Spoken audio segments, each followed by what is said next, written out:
Chapter 18, Part 1 of Adventures of Huckleberry Finn, written by Mark Twain from the mid-1870s to mid-1880s, published in 1885, and read by Clay Shannon in 2020. Colonel Grangerford was a gentleman, you see. He was a gentleman all over, and so was his family. He was well born, as the saying is, and that's worth as much in a man as it is in a horse, so the widow Douglas said, and nobody ever denied that she was of the first aristocracy in our town. And Pap, he always said it too, though he warn't no more quality than a mudcat himself. Colonel Grangerford was very tall and very slim, and had a darkish, paly complexion, not a sign of red in it anywheres. He was clean-shaved every morning all over his thin face, and he had the thinnest kind of lips and the thinnest kind of nostrils and a high nose and heavy eyebrows and the blackest kind of eyes, sunk so deep back that they seemed like they was looking out of caverns at you, as you may say. His forehead was high, and his hair was black and straight and hung to his shoulders. His hands was long and thin, and every day of his life he put on a clean shirt and a full suit from head to foot made out of linen so white it hurt your eyes to look at it. And on Sundays he wore a blue tailcoat with brass buttons on it. He carried a mahogany cane with a silver head to it. There weren't no frivolishness about him, not a bit, and he weren't ever loud. He was as kind as he could be. You could feel that, you know, and so you had confidence. Sometimes he smiled, and it was good to see. But when he straightened himself up like a liberty pole, and the lightning begun to flicker out from under his eyebrows, you wanted to climb a tree first and find out what the matter was afterwards. He didn't ever have to tell anybody to mind their manners. Everybody was always good-mannered where he was. Everybody loved to have him around, too. He was sunshine most always. I mean, he made it seem like good weather. When he turned into a cloud bank, it was awful dark for half a minute, and that was enough. There wouldn't nothing go wrong again for a week. When him and the old lady come down in the morning, all the family got up out of their chairs and give them good day and didn't sit down again till they had sat down. Then Tom and Bob went to the sideboard where the decanter was and mixed a glass of bitters and handed it to him. And he held it in his hand and waited till Tom's and Bob's was mixed. And then they bowed and said, "Our duty to you, sir, and madam." And they bowed the least bit in the world and said thank you. And so they drank, all three, and Bob and Tom poured a spoonful of water on the sugar and the mite of whiskey or apple brandy in the bottom of their tumblers, and give it to me and Buck, and we drank to the old people, too. Bob was the oldest and Tom next. Tall, beautiful men with very broad shoulders and brown faces and long black hair and black eyes. They dressed in white linen from head to foot like the old gentleman and wore broad Panama hats. Then there was Miss Charlotte. She was 25 and tall and proud and grand, but as good as she could be when she warn't stirred up. But when she was, she had a look that would make you wilt in your tracks, like a father. She was beautiful. So was her sister, Miss Sophia. But it was a different kind. She was gentle and sweet like a dove, and she was only 20. Each person had their own nigger to wait on them, Buck too. My nigger had a monstrous easy time because I warn't used to having anybody do anything for me, but Buck's was on the jump most of the time. This was all there was of the family now, but there used to be more. 3 sons. They got killed, and Emmeline that died. The old gentleman owned a lot of farms and over 100 niggers.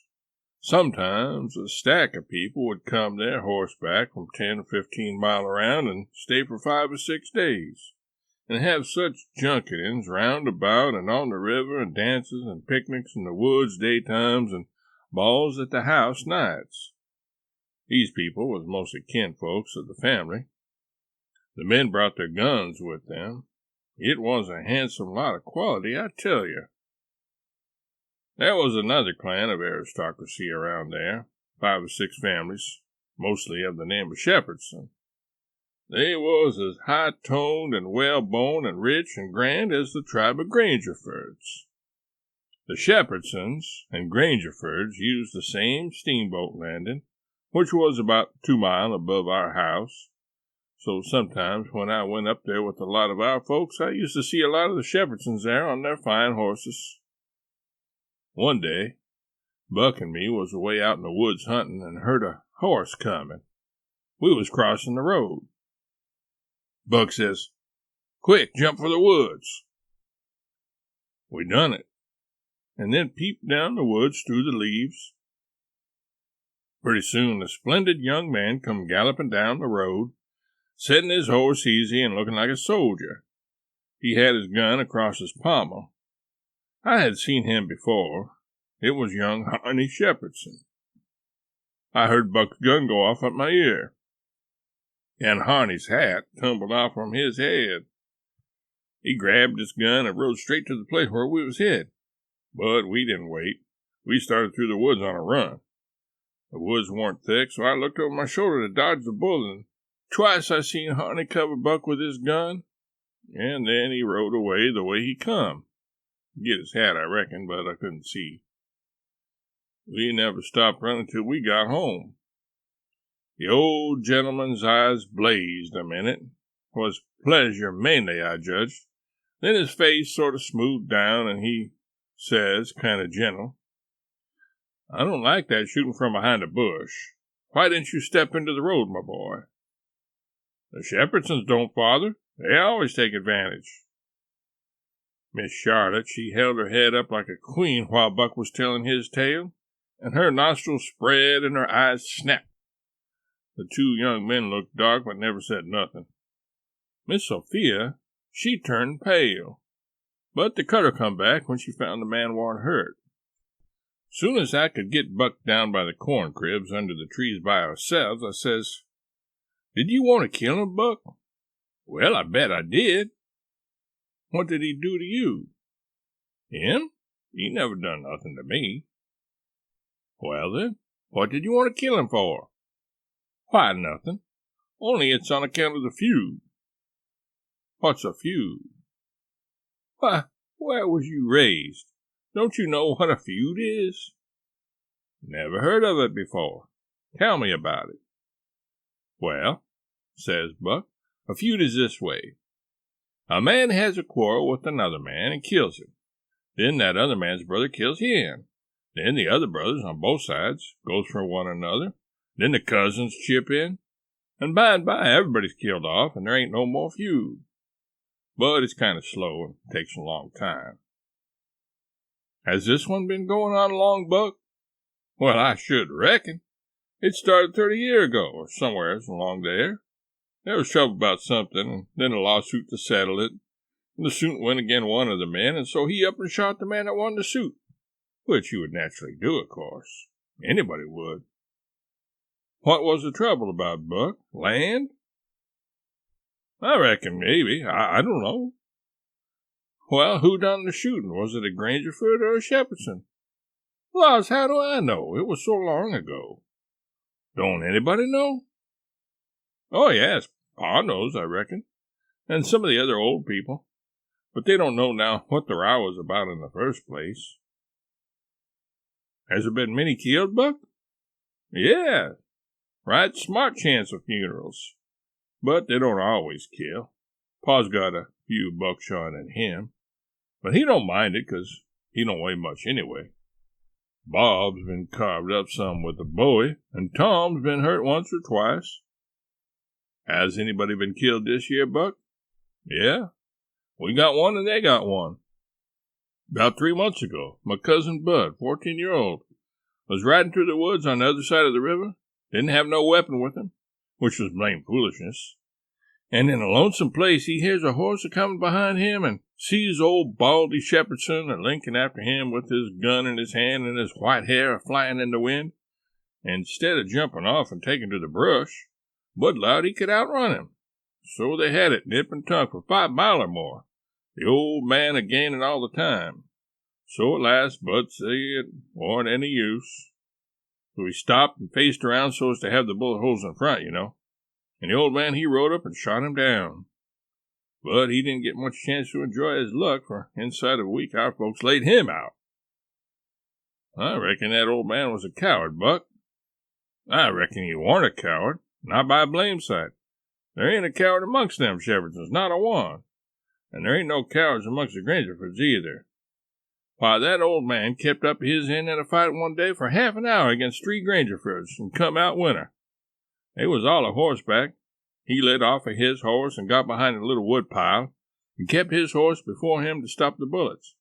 But the Grangerfords stayed on their horses and capered around the old man and peppered away at him, and he peppered away at them. Him and his horse both went home pretty leaky and crippled, but the Grangerfords had to be fetched home, and one of 'em was dead, and another died the next day. No, sir, if a body's out hunting for cowards, he don't want to fool away any time amongst them Shepherdsons, because they don't breed any of that kind. Next Sunday, we all went to church, about 3 miles, everybody a horseback. The men took their guns along, so did Buck, and kept them between their knees or stood them handy against the wall. The Shepherdsons done the same. It was pretty honorary preaching, all about brotherly love and such like tiresomeness. But everybody said it was a good sermon, and they all talked it over going home, and had such a powerful lot to say about faith and good works and free grace and predestination, and I don't know what all, that it did seem to me to be one of the roughest Sundays I had run across yet. About an hour after dinner, everybody was dozing around, some in their chairs and some in their rooms, and it got to be pretty dull. Buck and a dog was stretched out on the grass in the sun, sound asleep. I went up to our room and judged I would take a nap myself. I found that sweet Miss Sophia standing in her door, which was next to ours, and she took me in her room and shut the door very soft and asked me if I liked her, and I said I did. And she asked me if I would do something for her and not tell anybody, and I said I would. Then she said she'd forgot her Testament and left it in the seat at church between 2 other books, and would I slip out quiet and go there and fetch it to her and not say nothing to nobody. I said I would. So I slid out and slipped off up the road, and there warn't anybody at the church except maybe a hog or 2, for there warn't any lock on the door, and hogs like a puncheon floor in summertime because it's cool. If you notice, most folks don't go to church only when they've got to, but a hog is different. Says I to myself, something's up. It ain't natural for a girl to be in such a sweat about a testament. So I give it a shake, and out drops a little piece of paper with 2:30 wrote on it with a pencil. I ransacked it, but couldn't find anything else. I couldn't make anything out of that, so I put the paper in the book again, and when I got home and upstairs, there was Miss Sophia in her door waiting for me. She pulled me in and shut the door. Then she looked in the Testament till she found the paper, and as soon as she read it, she looked glad. And before a body could think, she grabbed me and give me a squeeze and said I was the best boy in the world and not to tell anybody. She was mighty red in the face for a minute, and her eyes lighted up, and it made her powerful pretty. I was a good deal astonished, but when I got my breath, I asked her what the paper was about, and she asked me if I had read it, and I said no. And she asked me if I could read writing, and I told her no, only coarse hand. And then she said the paper wasn't anything but a bookmark to keep her place, and I might go and play now. I went off down the river,